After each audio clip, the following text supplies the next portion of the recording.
time for another important question. Since Bayt al-Maqdis is on the Abyssinian highlands, the tour, does this imply that Jerusalem has to be there as well? You might be surprised to know that in the heart of the Abyssinian highlands and in one of the most sacred cities in Christianity, known as Lalibela, there are 11 temples, or now churches, carved in the rocks. Together, they represent the biggest compound of harmonious temples in the world, and since 1978, they are considered UNESCO World Heritage Sites. The age of these temples, or now churches, is unknown, but the local stories say that they started to carve them in the age of King Lalibela, who ruled Abyssinia at the beginning of the 13th century. African archaeologists and scholars, however, have proved that the carving started centuries before that, as they have found archaeological evidences and digging tools dating back to centuries BC. They were named Lalibela in the memory of King Lalibela. These temples, or churches, are structured in a totally contradictory way to other buildings in the world. They were not built from bottom to top. In fact, they were carved out from top to bottom, and church scholars say there are no other buildings like these churches anywhere else in the world. The 11 churches are connected in two different groups through passages or tunnels 11 meters deep and separated by a river called the Jordan. The northern side of the Jordan River is the location of the Church of Beit Medani Alem, House of Saviour of the World, Beit Mariam, House of Mary, Beit Maskal, House of the Cross, Beit Danagal, House of Virgins, and Beit Golgotha Michael, House of Golgotha Michael. The southern side of the Jordan River is the location of Beit Emmanuel, House of Emmanuel, Beit Kedus Mercurius, House of the Saint Mercurius, Beit Abba Libano, House of Abba Libanos, Beit Gabriel Raphael, House of Gabriel Raphael, Beit Lechem, House of Holy Bread, and Beit Georgis, House of St. George. So what does this have to do with Jerusalem? Well, all the churches' names that you've just heard in one of the most sacred cities in the heart of Abyssinian highlands surrounding the Jordan River are the same exact names of churches currently in the city of Jerusalem. Would this make people say that Lalibela city, located in the heat of the Abyssinian highlands, is called the New Jerusalem, since it was copied from Jerusalem, Orshalem? That's not the reality. The reality, based on what archaeologists have found during an excavation, is that these buildings go back centuries before Christ. In other words, this is the old Jerusalem and not the new one that Solomon himself built, as specified in the Torah. A unique characteristic in these temples is that waterways pass underneath them and they are always flowing and circulating. You can drink from them or use the water for ablutions while you're inside the temples. Another mysterious and astonishing fact about these temples. Archaeologists consider the carving of these temples or churches to be an impossible mission to accomplish. In order to carve these rocks, you would have needed very solid chisels made of diamond, and if you'd just worked with the basic equipment available back then, you simply would not have been able to build anything close to these structures. The Abyssinian rumours say that the angels descended from the heavens and built the temples under divine orders, and indeed the archaeologists say that these structures are superhuman. Muslims perceive this superhuman nature in a different way. The Quran says that God helped Solomon to build the temples, and to Solomon there were jinns that worked in front of him by the leave of his Lord, and if any of them turned aside from our command, we made him taste of the penalty of the blazing fire. Since such structures are considered to be impossible or beyond the capability of man, then a better explanation is that Solomon built them because he's the one who made Jerusalem, as stated in the Torah. As for current Jerusalem, there are no superhuman temples there that would exceed the capabilities of a human in any era. The way these temples were carved in the rocks is miraculous, with every single detail shaped in a very unique way. It's interesting that all the structures and temples were built in cubical shapes carved in the rocks, and what's even more surprising is that the front wall of every single one of these cubes is facing the northeast in a perpendicular form to the Kaaba. They're all perpendicular to the Al-Yamani corner of the Kaaba, similar to Bayt al-Maqdis or the Yeha temple. This proves the verse in Holy Quran which says the first sanctuary appointed for mankind was that at Bakra, means Kaaba, a blessed place, a guidance for the peoples. These temples in Jerusalem, in the heart of the Abyssinian highlands, have been the centre of pilgrimage for Abyssinian Christians since the very old ages until now. They differ from Coptic or other Christian denominations in that during their pilgrimage they wear white, exactly like Muslims. Interestingly, they also do not eat pork, and, as mentioned before, their prostration is similar to Muslims. It's worth noting that the pilgrimage to the churches performed by the Abyssinians took place even before the revelation of Islam, because in Surat al-Fil it tells us the story of the army of the Abyssinian Abraha that was commanded by the Abyssinian king at the time to demolish the Kaaba so that people would not perform pilgrimage to the Kaaba and would stay away from it and would instead go to Abyssinia. He wanted to confirm to the Arabs at the time that Abyssinia is the Qibla, direction of prayer, and the centre of pilgrimage is not the Kaaba in Mecca that was surrounded by idols at the time. Another important piece of information is that Christianity entered all Africa, including Egypt, through European colonization of the African continent, but Abyssinia was different as Christianity was there before Europe. Now let's summarise a few things we've learned and apply them to what we know to make better sense of this knowledge. Since Israelites are from Bedouin Yemen, the southern Arabian Peninsula, they're a dark-skinned population, which establishes that Jacob and Joseph also had dark skin. And since Moses was born to Israelite parents, then Moses was dark-skinned. Now Beit al-Maqdis, Jerusalem and Bethlehem are on the Abyssinian highlands where Moses settled with the Israelites, and then Jesus, who was sent as a prophet to the Israelites after Moses was born in Bethlehem in Abyssinia. This establishes that Jesus was dark-skinned, born to Mary, a dark-skinned mother. Jesus was not a European person with blue eyes, straight hair and Caucasian features, as featured in many of today's churches. It's obvious that all those prophets, including Jesus, had very dark skin and their hair was black and curly.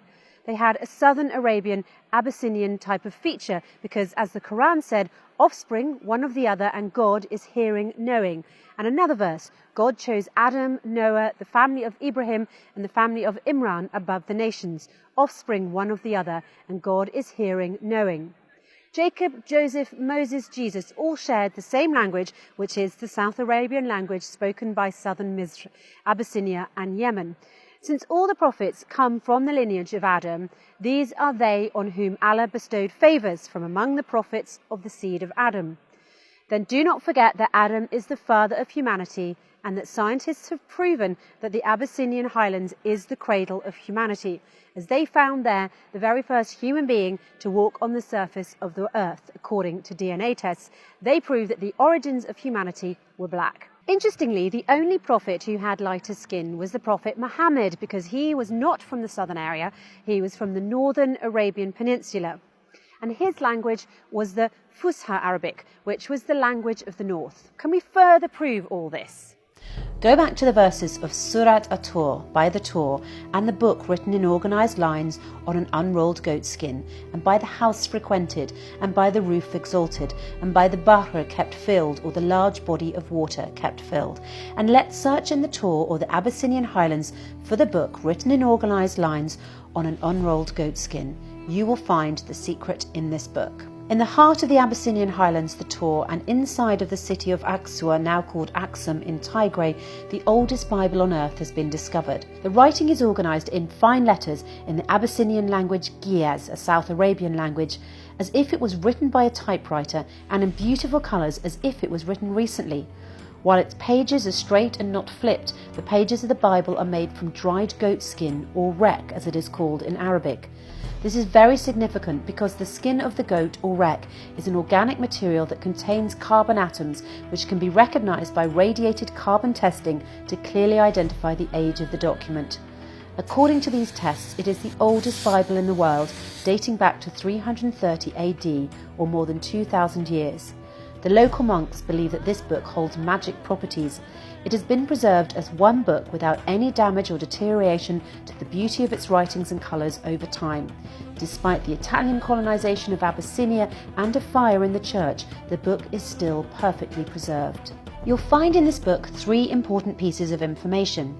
First, the Jerusalem Temple is located in the Abyssinian highlands, the Tur. The theologians Judas Mackenzie and Francis Watson have deciphered the oldest Bible, the Bible of the Abyssinian highlands, the Tur. And while exploring the pictures in the Bible, they came across a very famous one that's present in every Bible throughout history, the picture of the Jerusalem Temple. And to their surprise, this picture of the Jerusalem Temple is the Abyssinian Temple. The picture of the Abyssinian temple is well known for its square, wide-framed blind windows subdivided by a cross that are later found on the rock-cut churches at Lalibela. And the windows on this building are similar to Aksumite and later Ethiopian architecture. However, it's notable that the columns do not have the Attic bases used on their frames and in Roman and late antique architecture on Corinthian columns. Rather, close inspection reveals that they have plain, stepped bases. It's a unique structure to the Lalibela Abyssinian temples, and the picture included the waterways that are passing under the Jerusalem temple that look identical to the real one.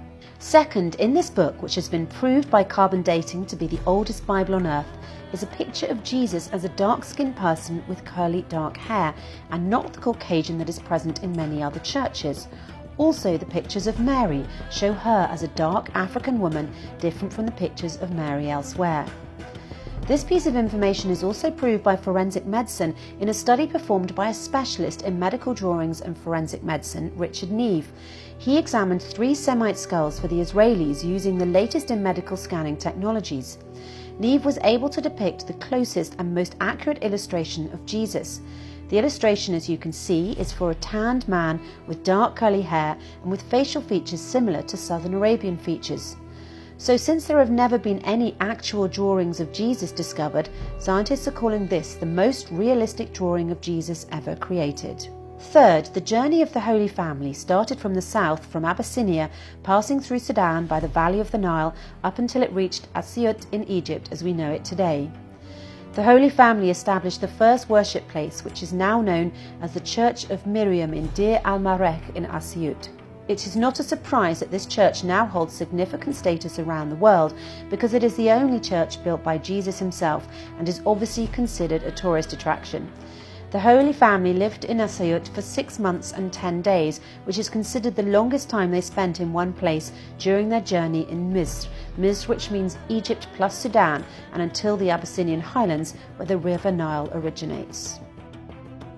The essence of the problem is replacing Misr in recent Bibles with Egypt as we know it today.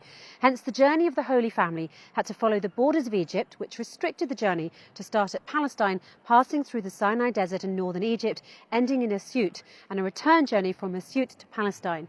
It also becomes difficult to comprehend how the Holy Family managed to travel through the hardships of the deserts in Sinai and Palestine on the back of donkeys, instead of believing that they'd had a seamless journey along the Nile Valley, passing through greenery and fertile lands with abundant water and crops in their paths from Abyssinia all the way to Asyut. The Vatican's narrative around the Holy Family's journey from Palestine to Asyut might not be as convincing as the story documented in the oldest Bible, written more than 2,000 years ago and preserved in the Abyssinian highlands, the Torah. This book, which has been proved by carbon dating to be the oldest Bible on earth, states that the trip started from Abyssinia all the way to Asyut and back to Abyssinia. Precisely, it's stated where it ended at the land of Tana in the Abyssinian Torah. The one common thing between the story of the Vatican and the one in the Bible is this place where the Holy Family stayed, in Asyut, for the duration of 6 months and 10 days. However, if you search on Google Earth, you will find that the front wall of the Church of Mary in Asyut is perpendicular to the northern corner of the Temple of Yeha, Beit el-Maqdis, where the Ark of Covenant was preserved in the city of Aksua, now called Aksum in Tigray. Following this tradition, churches everywhere are supposed to face the Temple of Yeha. The fact that the Bible that is preserved in Abyssinian highlands, the Torah, goes back to more than 2,000 years ago proves that it is the original biblical source. All the current translations to different languages were done from a Greek Bible, which was originally translated from the original Hebrew Bible.